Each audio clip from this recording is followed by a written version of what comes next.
Welcome back to the Console Explosion Intercast. Last round, we had the opportunity to speak with the director and producer behind the film Love in the Time of Monsters.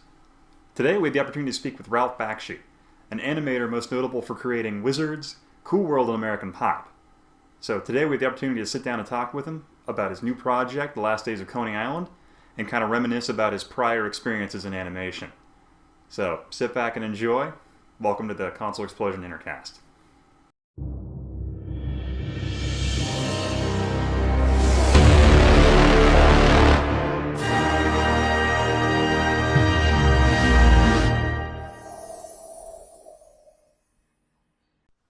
All right. Well, let me just go ahead and say, hey guys, I'm the Philosopher, and we have a very special guest today, someone that we're super excited to have on here on the Console Explosion podcast, along with my host Antonio.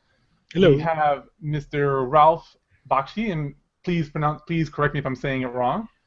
And he is a very awesome guy. He has created a bunch of cool cartoons that have influenced a lot of people, like Fritz the Cat, and I could go on, but I just want to say hello and thank you so much for joining me. How are you doing? I'm doing fine. All right. And then I see you have a new podcast. That was good. What? Oh, thank you. Thank you so much. I appreciate it. So your new project, it's out. The first episode is out, Last Days of Coney Island. Can you give us a short a synopsis of it, as long as you want? Well, I'll give you, well, look, first of all, Last Days of Coney Island takes place in the 60s in Coney Island, which was in the 60s a very interesting spot, beautiful, but it was starting to decay like the rest of the country. That's during the Civil Rights Movement, and a lot of guys were getting shot. They were called presidents. That's the background. Coney Island Last Days is about a bunch of characters who can't think very straight, who have a bad education, which is not their fault, but still want to try to get somewhere. And I like these people. They're crazy. They lack intelligence, but they try very hard, and it's their story, trying to find love, trying to get ahead, trying to be somebody and something. All takes place in Coney Island with freaks and dwarves and clowns and mafia and the whole thing. But I don't want to give away the story. But it's closer to Fritz the Cat and Heavy Traffic than anything else. But about a bunch of underdogs that try to make it, and I'm behind them. I'm not. About 5 characters I introduced, and they're all nuts. So I don't want to tell you too much, but it's that kind of film. Mm-hmm. Background is Coney Island, which is very pretty to look at. If you like pretty much in that time frame of this animated movie, I guess the real Coney Island was very bleak and looked exactly like that when you compare to what was happening with the movies in the 80s and 70s, like even in the 70s, a lot of trouble that New York was going through. Would you say that really reflects in this movie as well? Well, I think yes. I think it reflects on the characters. I think whatever was happening, we all live in this country, and other people live in other countries. How's that? That's smart. But we all live in this country. No matter what we're thinking or what we're doing and how unattached we all think we are for what's going on, whatever is going on affects us, in some way, which we don't understand or we do understand. So the Civil Rights movements, the Cold War, Kennedy getting shot, cops beating guys over the heads as they wanted just to love, other guys just hanging out to make a phony revolution because they want to get laid. So what I'm saying is these people are living through that, thinking they're living their own lives, but it affects them. So you're right. Also, Coney Island used to be extraordinarily beautiful in the 40s and 50s, but it started its decline, and so did this country. If I had to pontificate, it's about that point we lost our way, and I still think we've lost our way. But it's really about these characters. They're crazy. They're off the wall. You recognize all of them, and then suddenly you won't recognize it all. And it looks. I love it in animation to be able to talk this way. Yeah. So Well, first of all, let me ask you. It's already happened, but happy birthday! It was really recently. You're damned if you do, you're damned if you don't at my age. Go ahead. Come on, it's great to have more years, right? The more you live, the better. How do I know? Go, let's get through this before I die. We are all here for a short time, so we better enjoy it. That's right. Remember what you just said. No, I do. Mm-hmm. So that's what it's all about. Yeah, exactly. That's what it's all about. So I just wanted to ask you, you crowdfunded this through Kickstarter. Funded, crowdfunded, founded. Crowdfunded, yes. Yeah, through. You gotta remember, English is not my first language, so sorry if I butchered it. Yeah. So you went through Kickstarter. Yeah, so you went through Kickstarter for this. That's it. That's a Kickstarter. Yeah, Kickstarter to do this. First of all, why was it crowdfunded? Do you think it was more of a creative decision, so you don't have to go through any producers or anything like that, or do you have any other stories of why you went through this route to found this movie? Well, look, it's obvious to me, and I'll make it obvious to you. You know, in the old days, I had to go to Hollywood for money to make my films. There was no other way out, and even though I fought them like crazy, they still had last say in what I was doing. I got beat up a lot. Films got ripped up, so it was difficult. I made a few that worked, and a few were ruined, and a few, so it was hard. But my son comes to me and tells me about this crowdfunding thing, which I never heard about. It was on the internet. I could not believe it. I mean, why would people do it? That was my first question. Why are they doing this? Why, And so I went on. I thought it was a great idea not to go back to Hollywood and to do, but you always need money to make a film. You don't get it from the thin air. So here I can get my money if they were going to show up. I never knew whether they would. I mean, I could ask for money. It doesn't mean it's going to come. But it was a great way to make independent animation. So I went up and I got the money, which was $180,000. I mean, that's crazy. That's a lot of money. Congratulations. All in 25 and 30. I got 5 guys. They give me $10,000 each. I don't know who they are. One's in Saudi Arabia. I'm serious. I'm not kidding you. One's in Saudi Arabia. Some sheik that loves my work. How do you figure that? One's in Russia, probably the mafia. I don't know. But 4 guys gave me $10,000 each. Because I gave presents for that. I gave away artwork. So anyone that gave me anything, I gave back something that was worth at least that or more. So it's kind of a trade-off. So in effect, I'm selling my art to get the money. Am I clear? Yeah. That was one of the prizes they got. Okay, so I started it was for 5 minutes, and I started the 5 minutes, and it grew. It grew to 30 minutes, which meant I had to go to my wife and say, I'm running out of money, I need more money. So we had a few words. When I got off the floor, she gave it to me. Meaning I had to put my own money into the film. Because it's now, instead of 5 minutes, it's close to 30 minutes. And that took me 2.5 years to make, because I had to do all the animation and backgrounds myself, because I'm not paying myself. Whatever money I got, I needed it for the people who were editing and doing the voice recording and the music. The music on this picture by a jazz musician living in Harlem, Mark Taylor, some of the best music you'll ever hear in your life. So I got very lucky with him. And it took us 2.5 years, and I just finished. So yes, it was a creative choice. I wasn't going to go back to Hollywood. I'm not ever going back to Hollywood. This is amazing. The crowdsourcing is what is hard is to get people to pay the $3.99 to see the film. I don't know. That's a little surprising to me. I have thousands and thousands of fans on Facebook, which I don't run. My son runs.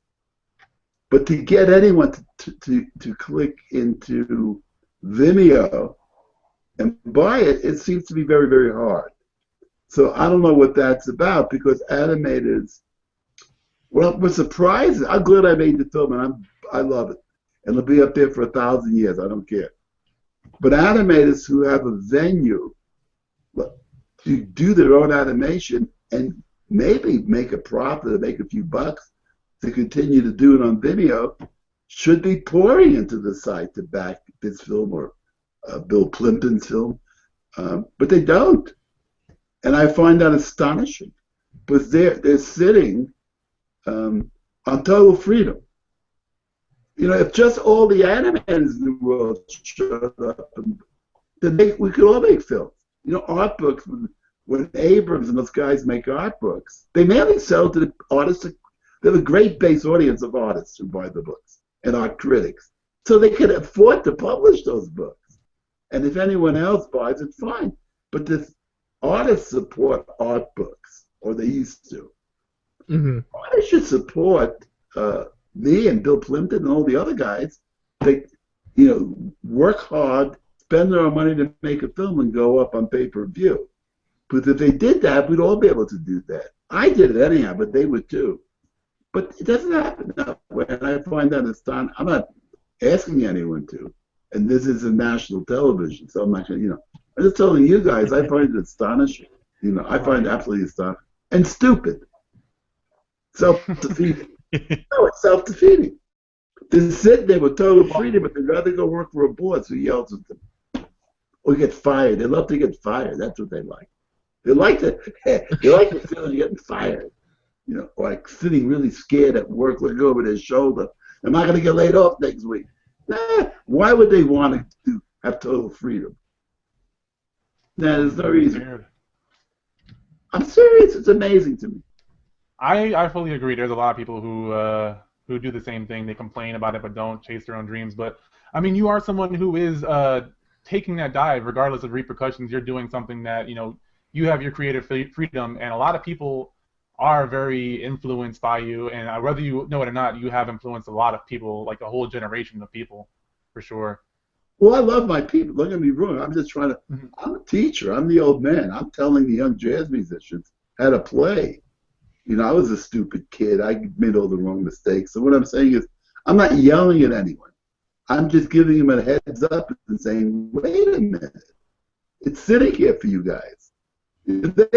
I can see 5 or 6 guys who are starving right now in New York, animators, getting together, sending their wives out to work so they can pay the rent, putting a film together with their own money, but they're not paying each other, and putting it up on Vimeo and making a profit.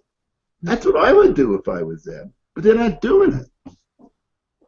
Do you wish something like this platform was around back when you were doing like Fritz the Cat or Wizards? Absolutely. Yeah, this is absolutely I wish this was around. That's why I'm on it now. I got a big reputation. I can go back to Hollywood and maybe con somebody else into buying a movie of mine. There's always someone like a fool. But the point is, too much aggravation when they see the film, they start screaming at me. Of course this is it. If this film is successful on Vimeo, I'm going to make Wizards too. So what I'm saying is, yeah, but, the amount of going up to the amount of people that I have on Facebook is minuscule. It's okay, we're doing all right, but I'm telling you, it's not what I thought it would be, and I'm shocked. And I heard this from Bill Plimpton, and I heard this from some other guys who went on. Animators don't seem to want to support animators, yet they should. I'm not complaining. I love Matt making this film, and I love it. And I don't know if I can live to do Wizards too. But what I'm saying is, I'm talking to the guys out there. They're sitting on gold, and they're abusing it because they don't understand. And you have to tell me why they don't understand. I don't get it. I just don't understand. What's wrong with kids today? Aren't they hip? I'm serious. Could you imagine? Wow. Yeah. See, that's the biggest thing is like Kickstarter and Indiegogo. A lot of for video games, because that's kind of a little bit of these guys' backgrounds is video games, and yeah, and you always have video game companies supporting video game companies, and producers always helping producers, but yet, you're right. In the world of animation or even fan films, nobody's backing each other. Nobody's, saying, "Hey, let's work together and do this." That's right. Why? Why do you? I'm curious as to why. In other words, if every animator in the world went on, Bill Plimp is. I don't want to look like I'm pushing my shit, But if every animator in the world went on, right, and just signed up to see one film, which is $3.99, that's cheap, right, to look at the film the guy made, we'd have our own audience. We wouldn't have to work anywhere. That's just it. We'd be able to make our own films. Everybody go up, and it's like it would be the golden age of it. This is hand-drawn animation I'm talking about now. Let me be very clear. Of course, you could do the computer, but I tried to get the hand-drawn animators in the world to say, hey, if you don't want to do computer animation, here's where you could do hand-drawn animation, which is my film is all hand-drawn animation, old school. It's very funny to look at. I don't like computer. I think that's. Oh yeah, and I think the hand drawn is an art that's missing. Especially in new age animation, in the age that we live in now. Everything's CG. Everything is crisp and clean. You don't have the rough edges and the greatness that you see in your work, like especially in your new film. What you guys ought to do is spend the $4 each one of you, which is good for me. And you could look how rough this film is. What I made sure that this film, the computer allowed me to get extraordinarily rough on this film in the animation. I meant in the line and the color, which is very amazingly beautiful. Because in the old days we used to do hand-drawn animation before the computer, but we made it slick. But the computer wasn't around. Today, no one's going to out-slick the computer. So it allows you, when you do hand-drawn animation, to go tremendously rough. And it freed me. I mean, the colors, the lines bounce around. All the old things that you could not do, I threw out the window. And everyone that's seen it, that has called me, old animator friends, are nuts over it because to them it's another breakthrough. To me, it says, hey, you just don't try to compete with the computer. Now, the computer's done amazing things on the screen. I'm not trying to put the computer down. If that's what you want, go for it. But I'm talking to the guys who love hand-drawn animation, and how do we get it back economically? And Vimeo is sitting there to do it for us. If we want to bother, if we want to sit in the bar and complain that nobody loves us, which is what they're all doing now, I guess that's easy, but you don't have to make the film to prove you can make a film, Right. Which is you can make a bad film too. You get embarrassed on video. Just going up there isn't a recipe for being great. So, anyhow, I don't know if I answered my question. No, you answered a lot of our questions so far. I mean, I really appreciate you just like relaxing and just going off and just I like you talking. guys. That's what I like. Guys, you know what? When I was a kid, I grew up on television. I used to watch this show called Captain Video. And you talk to this guy in the television set with earphones on, because he was in the spaceship. Looked just like you guys. I was 8, 9, 10 watching this guy on television. Captain Video and the Video Rangers. I was a Video Ranger. You guys remind me of the Captain Video. I'm saying wonderful. That brings up a good point, though. How did you get started? Sorry to interrupt you. Interrupt. Why is that Mexican guy talking? I have a good question for you after this one. I want you to hook up, or I come out and kick you. Go ahead. How did I get started? Was that the question? Yeah, like what inspired you to become an artist, an animator in the first place? Well, I wasn't going to be an animator. When I was growing up in Brownsville, Brooklyn, which is Brownsville and Brooklyn, my parents were immigrants. I grew up on the streets of Brooklyn. We were an immigrant family, very poor, which didn't mean anything. I didn't know I was poor. Everybody was poor. Nothing mattered. Both my parents worked. But the big deal in those days were comic books. And I was born in 1938. So we're going way back. Okay, so the big deal, because this is before television, guys. This is before television. right? So the big deal was radio, comic strips in the newspaper, and comic books. And I went crazy over comic books and comic strips. I couldn't get enough of them. I would eat them for breakfast. I mean, it wasn't enough of this stuff I couldn't get. I could not wait till I got sick. Because when I got sick, I had to stay in bed. My mother was forced to buy me a comic book for 10 cents. That was a lot of money, man, you know, for our family and in those days. So I couldn't wait to get sick because I got a brand new comic book. You know, otherwise I had to go to friends' houses and, you know, try to find out what he was reading or I used to look in ash cans for comic books. A lot of ash cans around the streets. I once cut my hand real bad. Reaching, looking for stuff and those I would do any. So I wanted to be a comic strip artist. You know, Blondie, Little Abner, whatever was, you know. So I went to art school in high school, and after I graduated, I got a job in Terryton's, the animation company, because I needed a job. And I'd never thought about animation because I wanted to be a comic strip artist. But when I got into the place, I loved it, and I learned how to do it. You know, I was sweeping the floors, and I'm not trying to show you that I started at an intern job sweeping the floors, and then I polished the artwork, and then I painted the cells, and then I inked them. I went up up the line and learned every job possible. But animation was great. And, you know, I learned it and stayed it and became me. I was looking to be a comic strip artist or a comic book artist, you know, or a gangster. That's pretty inspiring. Yeah. I'm not kidding you. It was a close call either way. Go ahead. So first of all, Rolf, I just wanted to say that I left my job earlier today just so I can be with you here.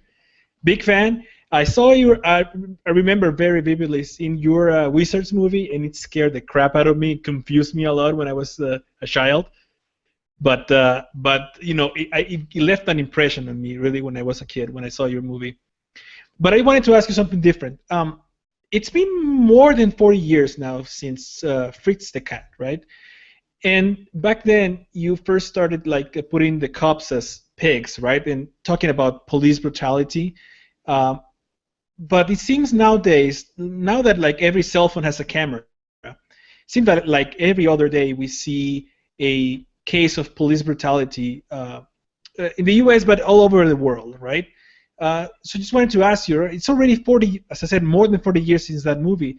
Do you see a difference back then versus what we have now in that type of issues that we're seeing now? Look, I don't see. I have some bad news for you guys. Okay, I don't see anything better or different. People are the same. Look what's going on in the world. Look at the immigration problems in Syria. There's been a war going on for how many years? They're dropping chemicals on people, and people are bombing, and look what's going on. ISIS is cutting heads off. Europe is doing what it's doing. I mean, I don't see anything. There's as much racism now as there ever was. I don't see anything changing or getting better.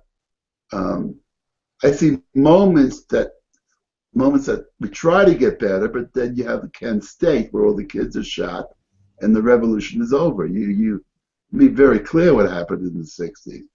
They shot a bunch of kids, Americans, on their own campus. It was called Kent State. After that, it was over. It was finished. The kids said, whoa, we don't want this.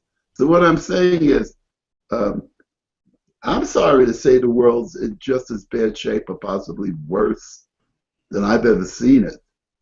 That's why you keep trying. You keep trying to talk about it. But as far as changing anyone's mind, I don't know what's wrong with people. There's something wrong with all of us, to tell you the truth.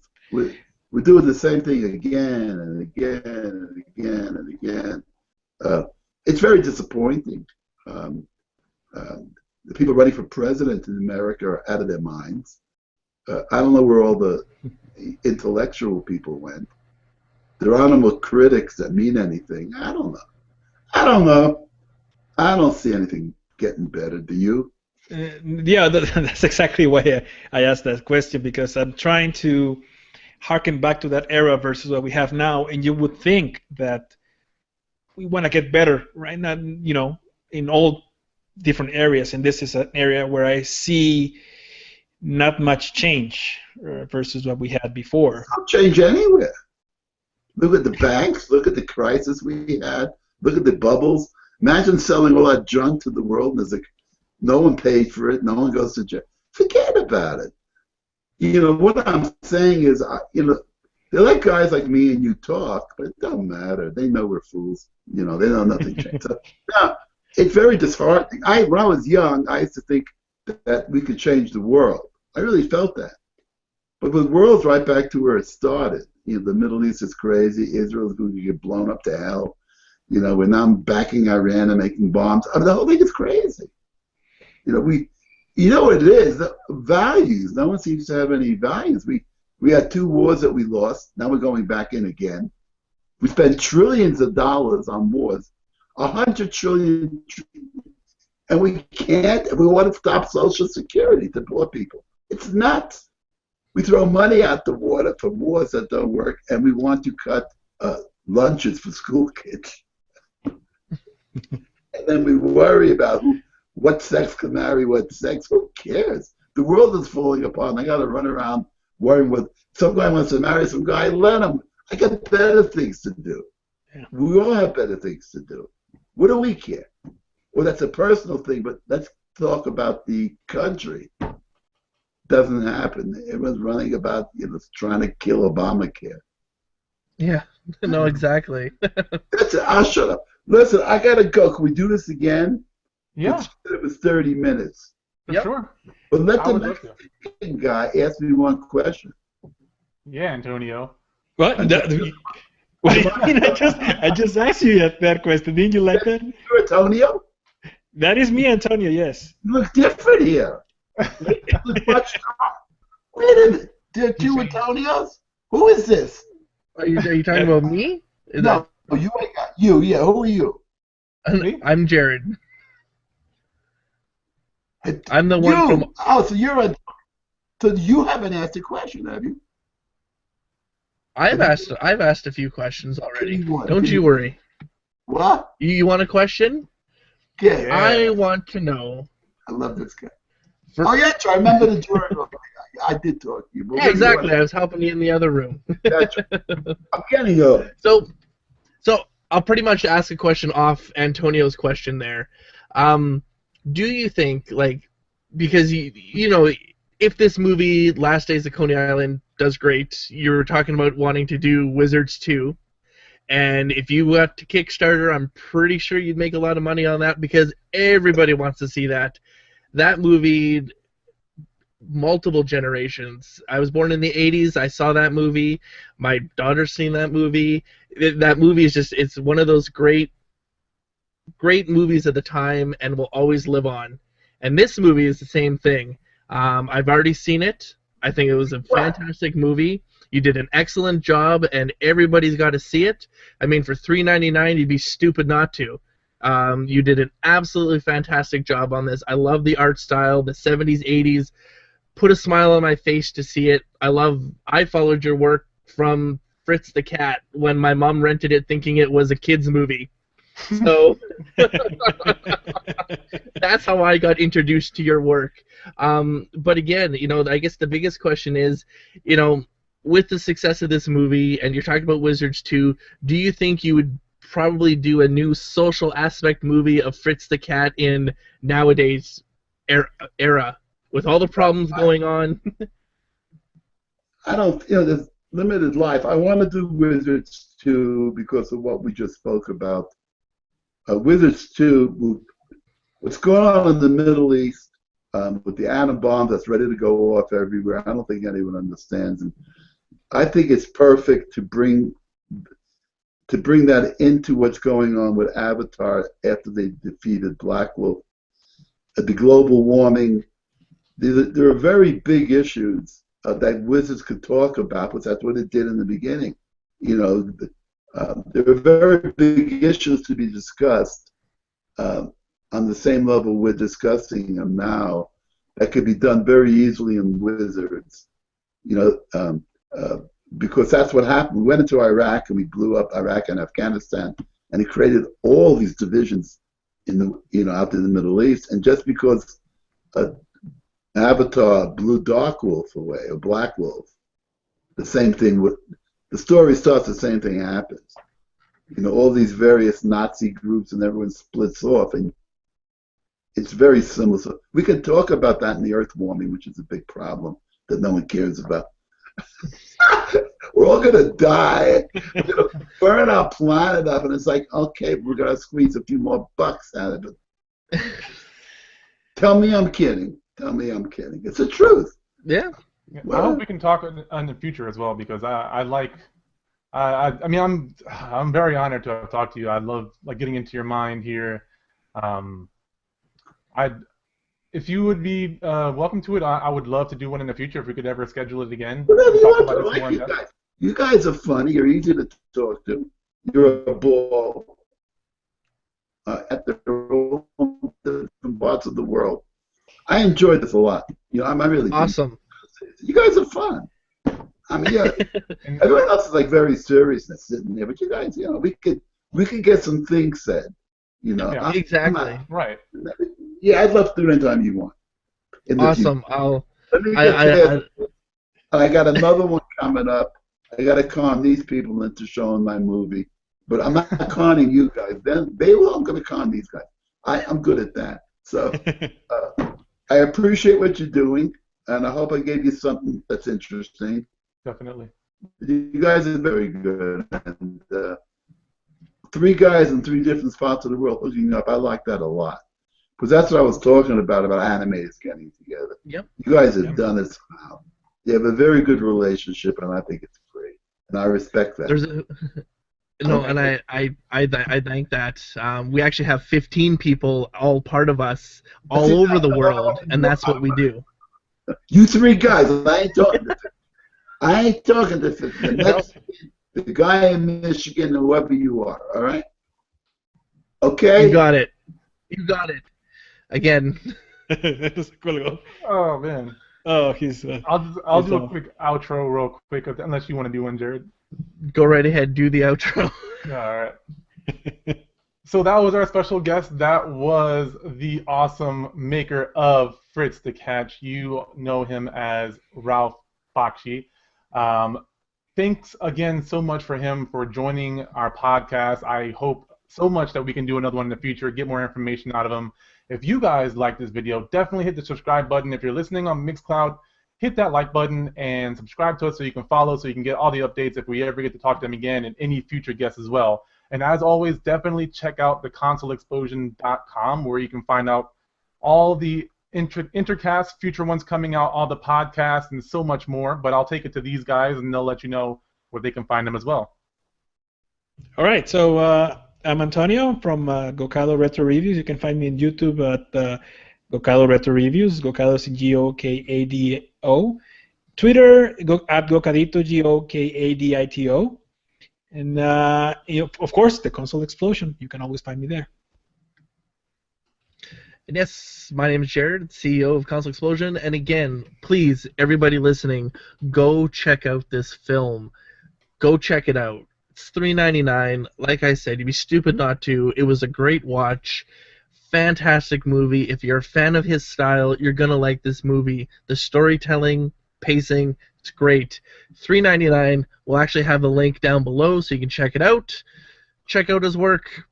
You know what? It's the only way we'll ever see Wizards 2. Yeah, let's make this happen, guys. Let's make it happen. Wizard 2. Definitely. But again, thank you very much. Goodbye from the Console Explosion.